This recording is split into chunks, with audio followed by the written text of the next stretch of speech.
The afternoon sun filtered through the studio windows of Family Feud, casting long shadows across the stage where countless families had competed for $20,000 and a moment of television fame. But on this particular Thursday in October 2024, something happened that transcended game show history. It was a moment that would remind everyone present that beneath the bright lights and competitive spirit, the most powerful stories are those that connect us through our shared humanity. Steve Harvey had been hosting Family Feud for over 14 years. He had seen families celebrate, argue, laugh, and occasionally cry. He had witnessed perfect answers and embarrassing mistakes, had shared in moments of triumph and consolation. Yet, nothing in his extensive experience had prepared him for what Dorothy Williams, an 87-year-old grandmother from rural Alabama, would share that day. The Williams family stood at their podium, 5 generations of strength and resilience represented in their formation. Dorothy stood at the end, barely 5 feet tall in her Sunday best church dress, a deep purple outfit she had sewn herself 40 years ago, and maintained with the careful attention of someone who understood the value of making things last. Her silver hair was styled in the same way she had worn it since 1962. And her hands, weathered from decades of hard work, rested gently on the podium. Across from them stood the Jackson family from Memphis, equally ready for competition. But this day would not be remembered for the competition. It would be remembered for the moment when a grandmother's truth stopped everything and reminded everyone present about what truly matters in life. Dorothy Williams had lived through history. Born in 1937 inches, Selma, Alabama, she had witnessed the transformation of America through eyes that had seen both its darkest moments and its greatest triumphs. She had picked cotton as a child alongside her parents, attended segregated schools where she learned to read using hand-me-down books with pages missing, and had raised 7 children while working as a seamstress and later as a school cafeteria worker. Her family had applied to Family Feud not for fame or even primarily for the money, though heaven knew they could use it. They had applied because Dorothy's youngest grandson, Marcus, thought it would give his grandmother something she had never had in her 87 years of life: a chance to be seen and heard on a national stage. The application process had been a family affair. Dorothy's children and grandchildren had gathered in her small living room, the same room where she had held family meetings for 5 decades, to help her prepare.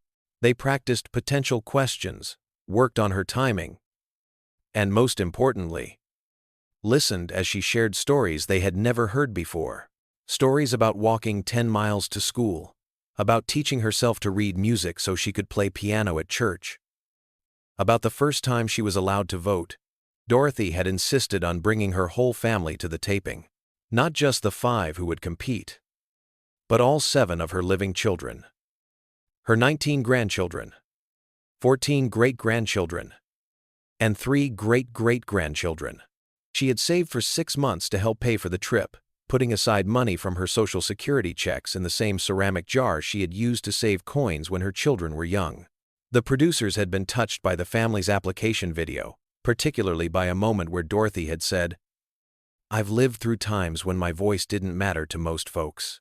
But I raised children whose voices could be heard, and they raised children whose voices could soar. That's my victory, no matter what happens on that show." As the family took their positions for the game, Steve Harvey had approached Dorothy with his characteristic warmth.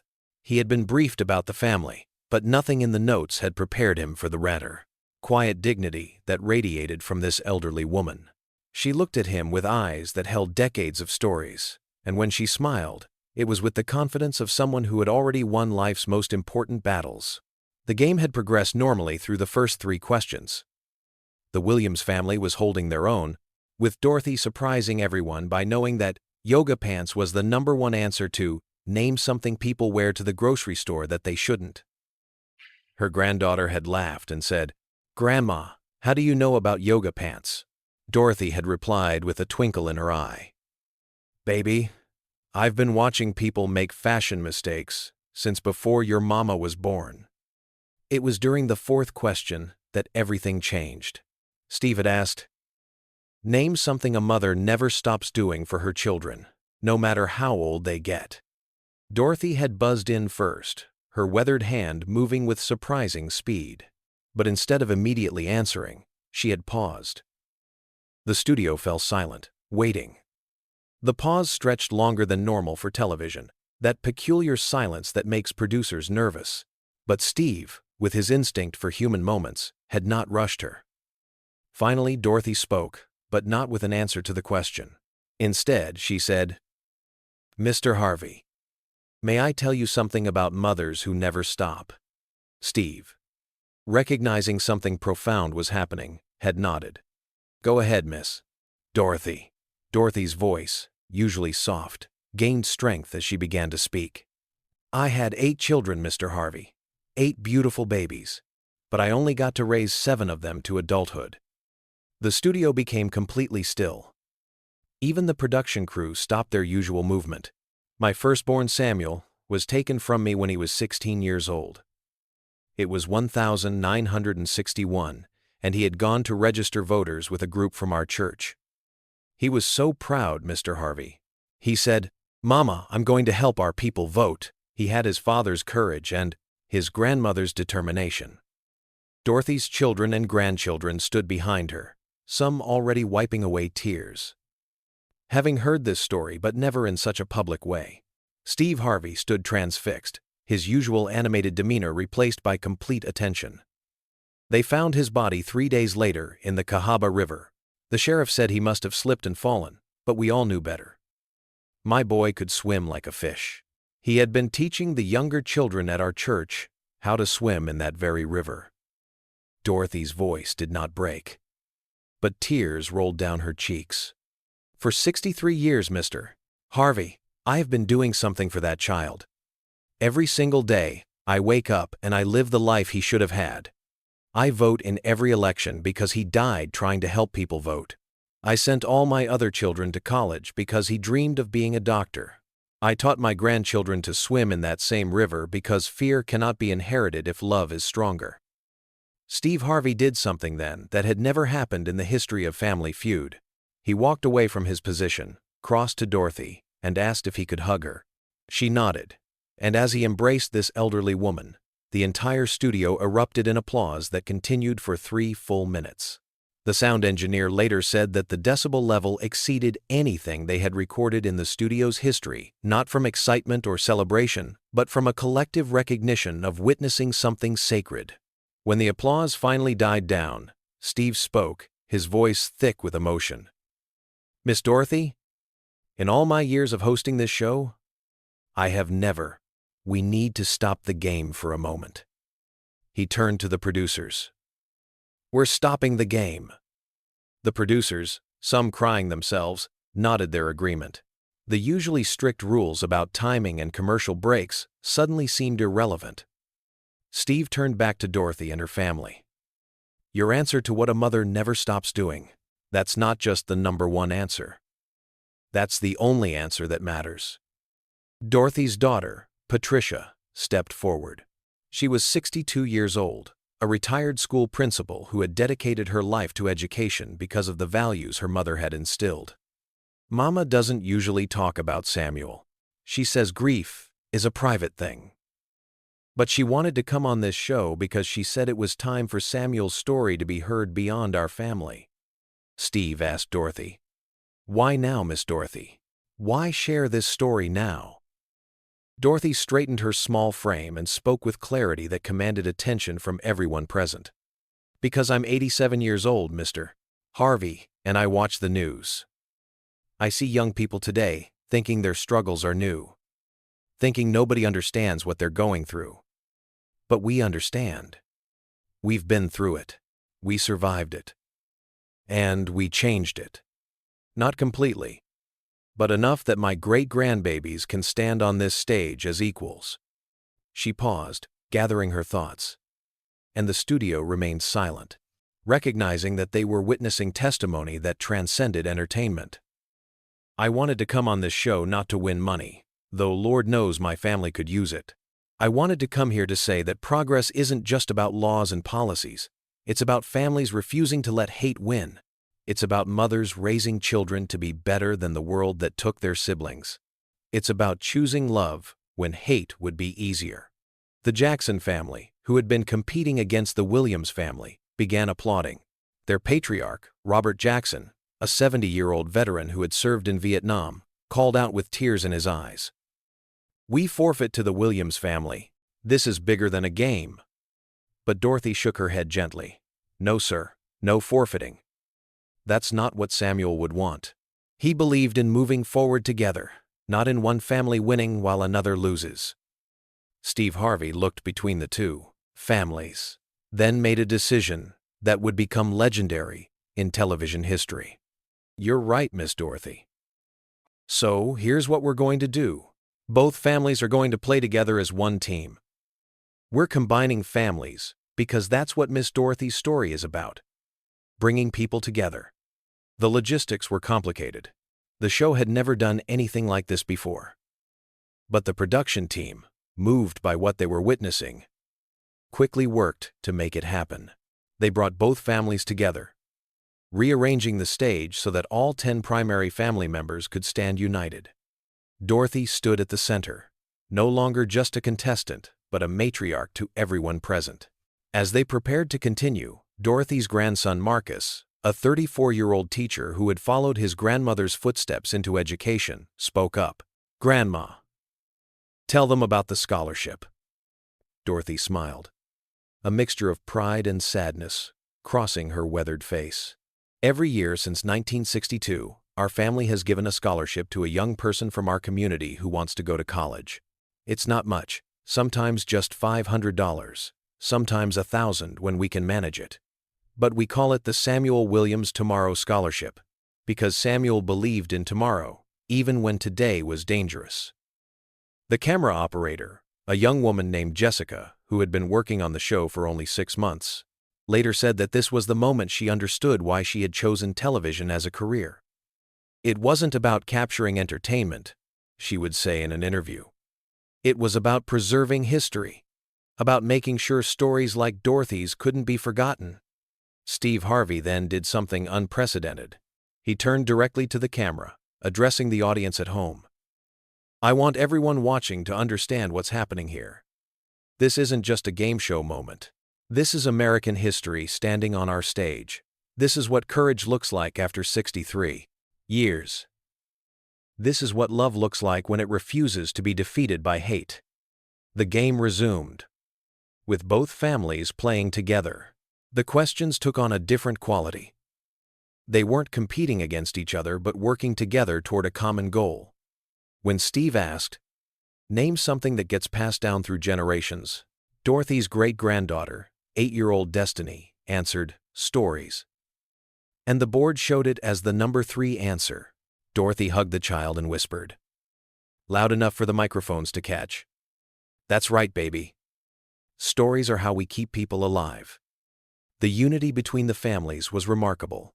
The Jacksons and the Williamses worked together as if they had known each other for years. Robert Jackson's son, a software engineer named David, high-fived Marcus when they successfully guessed that photo albums was the number 2 answer to the same question. The artificial boundaries of competition had dissolved into something more meaningful, a recognition of shared humanity and common purpose. When they reached the fast money round, Dorothy made another unexpected decision. She insisted that the youngest capable members from both families should play together. "The future belongs to them," she said. "My generation opened the door, but they need to walk through it together." 15-year-old Maya Williams and 16-year-old Thomas Jackson took the fast money positions. Before they began, Dorothy walked over to them, placed a hand on each of their shoulders, and said something that the microphones barely caught but which both teenagers would remember for the rest of their lives. "You're not playing for money. You're playing for everyone who couldn't play before you."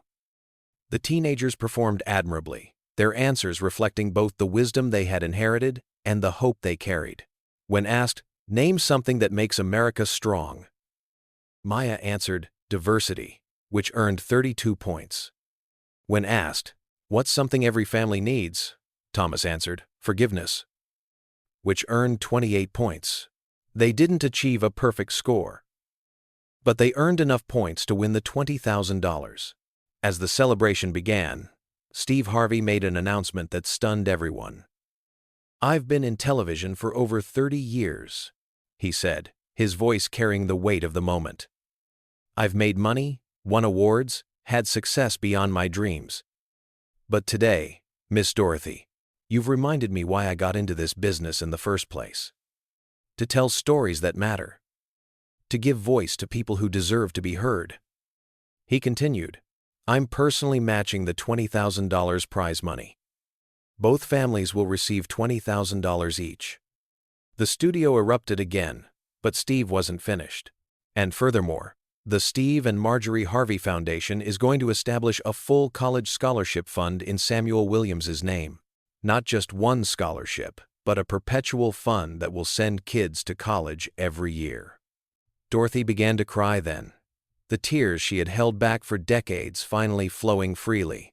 Her family surrounded her, 3 generations of hands reaching out to comfort and support her.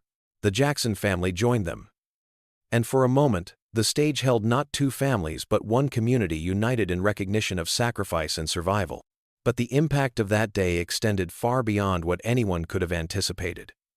Within hours of the episode airing 3 weeks later, Samuel Williams's name was trending across all social media platforms.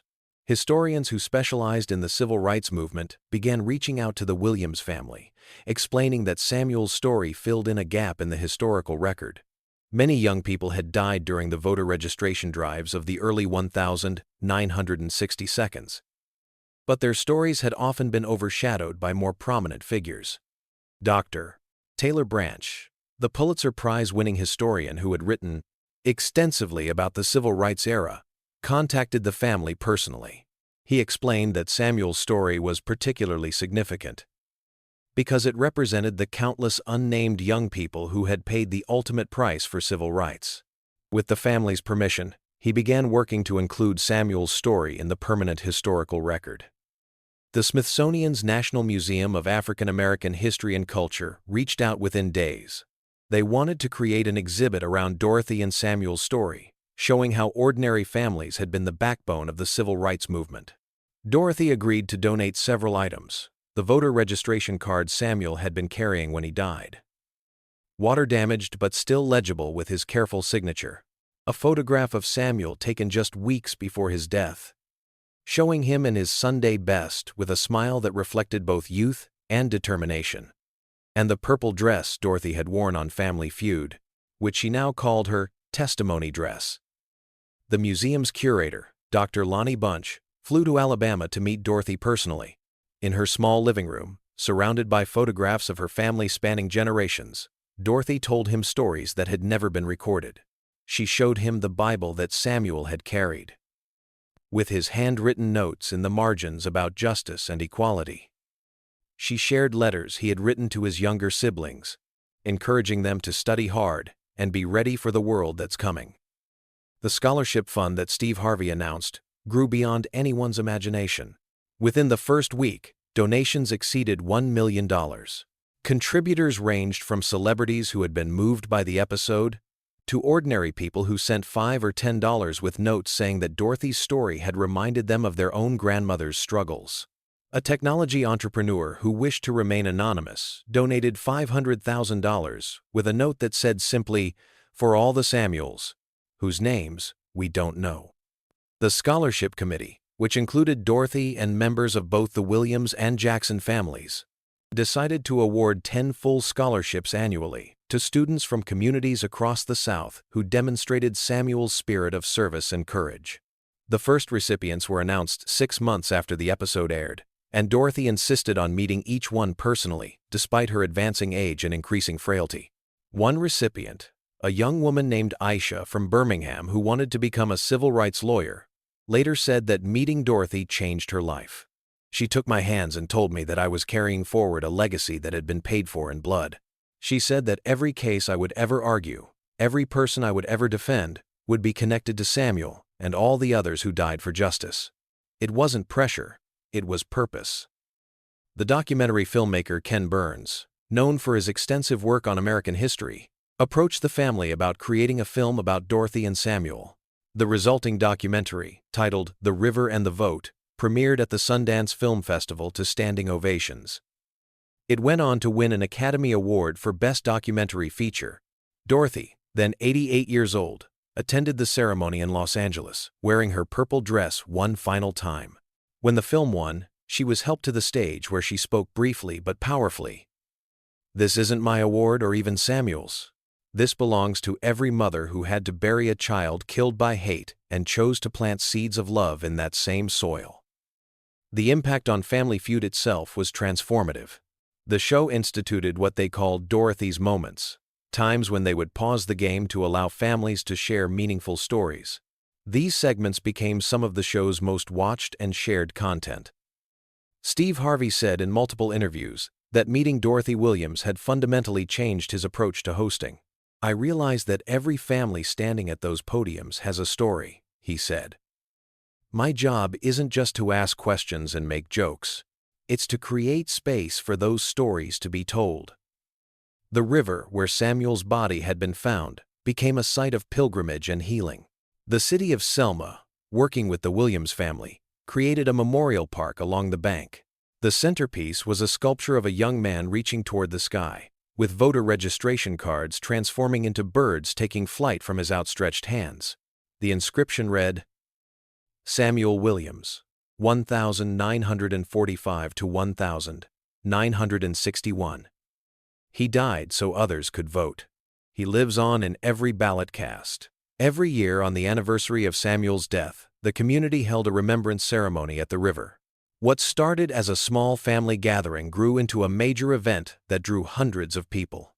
Dorothy attended every year until her health no longer permitted it, always ending the ceremony by leading the group in singing "Wade in the Water," the same spiritual Samuel had loved to sing.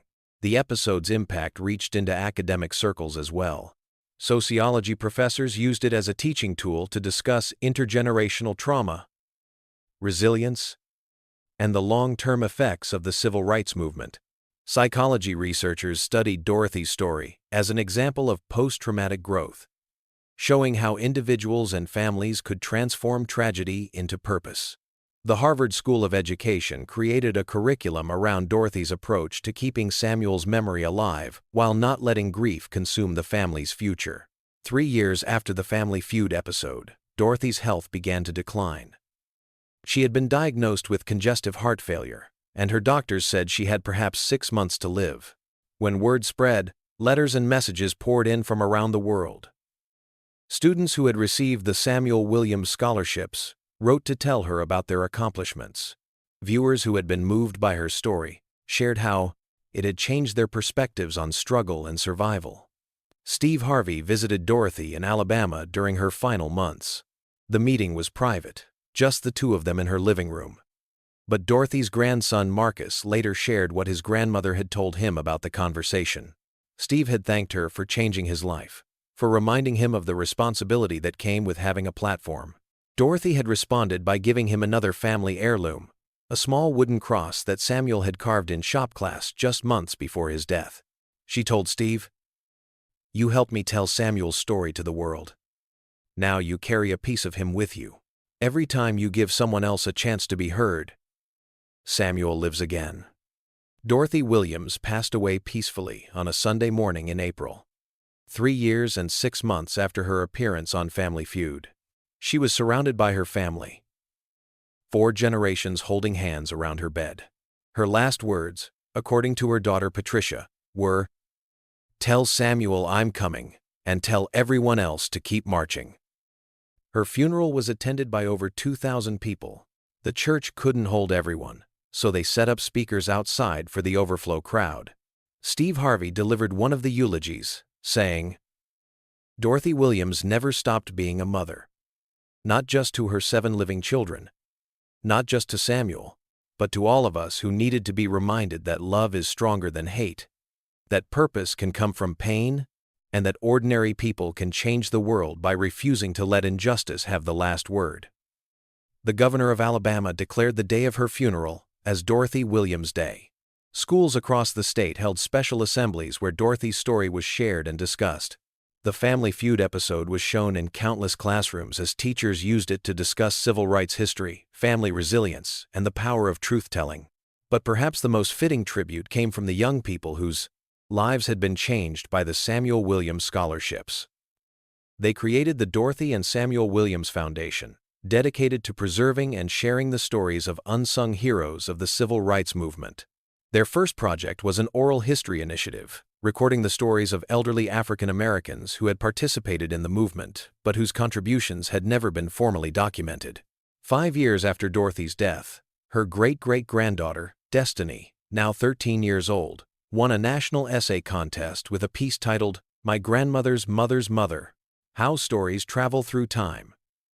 In it, she wrote about sitting at Dorothy's knee, listening to stories about Samuel, about struggle, about survival. She wrote about understanding that she carried within her not just DNA but destiny, not just genetics, but generations of courage. The essay concluded with words that Dorothy would have loved. "I never met my Uncle Samuel. He died decades before I was born. But I know him through the stories my great-grandmother told, through the scholarships that bear his name, through the young people who go to college because he couldn't. He is not gone. He is multiplied. Every time someone votes, every time someone stands up for justice, every time someone chooses love over hate, Samuel Williams lives. And as long as our family keeps telling his story, as long as we keep choosing to transform grief into growth, he will never truly die." The Williams family continued to appear on Family Feud for reunion episodes, always wearing purple in honor of Dorothy. The Jackson family, who had become extended family after that fateful day, often joined them. Together, they embodied what Dorothy had always believed: that families weren't just about blood but about choice, that community was stronger than competition, and that the greatest victory was not in winning a game, but in ensuring that the next generation could play it all. Steve Harvey kept the wooden cross that Samuel had carved in his dressing room at Family Feud. Before each taping, he would hold it for a moment, remembering Dorothy's words about giving people a chance to be heard. He often said that his career could be divided into 2 parts: before Dorothy Williams and after. Before, he was a successful host. After, he was a keeper of stories, understanding that sometimes the most important thing he could do was simply stop the game and let truth be told. The river where Samuel died is different now. Where once it held only tragedy, it now holds triumph. Children learn to swim there, just as Dorothy taught her children and grandchildren to swim there. The water that once claimed a young life now nurtures new life. And every summer, when the water runs warm and slow, you can almost hear the echo of an old spiritual, sung by voices that refuse to be silenced, carrying across the water and through time. Wade in the water, children. Wade in the water. God's gonna trouble the water. Dorothy Williams never stopped being a mother. Through her courage to share Samuel's story on national television, she became a mother to a movement, a mother to memory, a mother to all who understood that the greatest response to loss is not to stop living, but to live with even greater purpose. Her appearance on Family Feud lasted only an hour, but its impact continues to ripple through time, touching lives, changing perspectives, and reminding us all that sometimes the most powerful thing we can do is simply tell the truth about those we carry in our hearts.